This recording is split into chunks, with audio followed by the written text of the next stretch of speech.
असम के उस हिस्से में जहाँ सड़कें अपने आप खत्म हो जाती है और मोबाइल नेटवर्क झील से आगे नहीं बढ़ता। वह एक गांव है और उस गांव का असली नाम अब कोई नहीं जानता।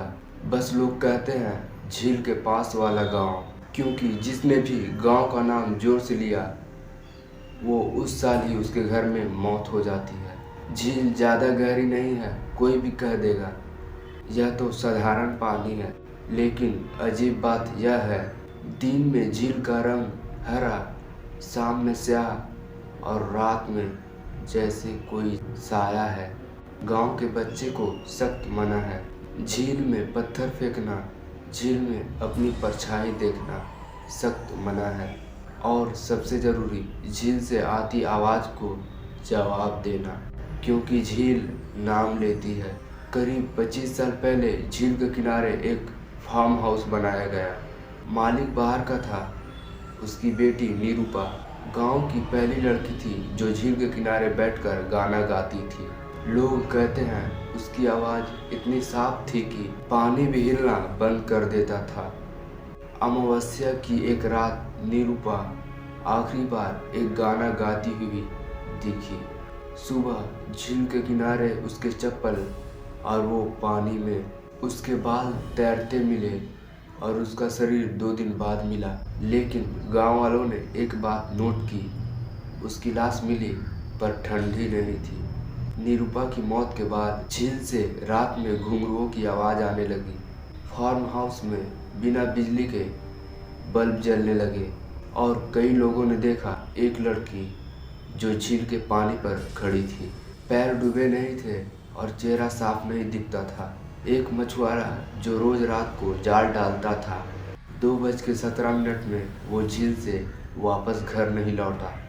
सुबह उसका जाल मिला पूरी तरह से सूखा और जाल के बीच में एक हथेली का निशान।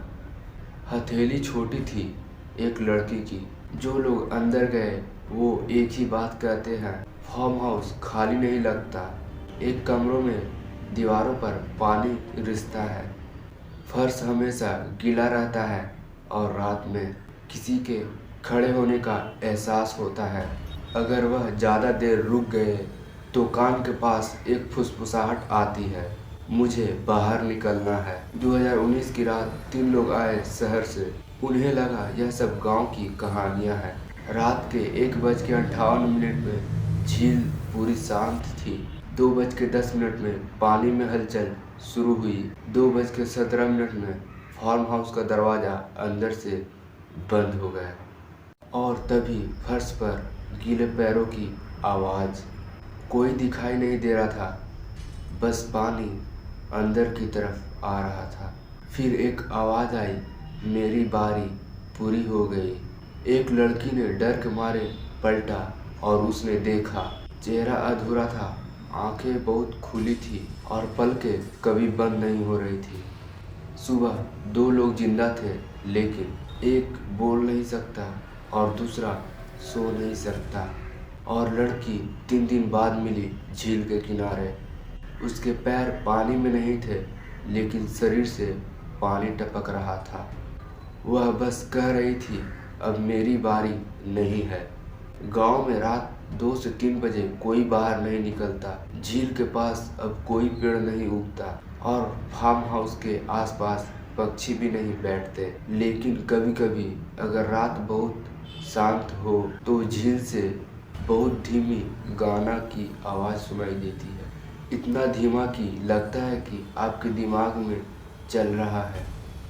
और कभी झील में आपका नाम सुनाई दे, पानी में परछाई आपसे पहले हिले, या रात के 2:17 में अचानक रात को सन्नाटा छा जाए, तो भागना मत, चीखना मत और पीछे मत मुड़ना, क्योंकि वह लड़की मरी नहीं है, बस किसी को ढूंढ रही है जो झील में उसकी जगह ले सके।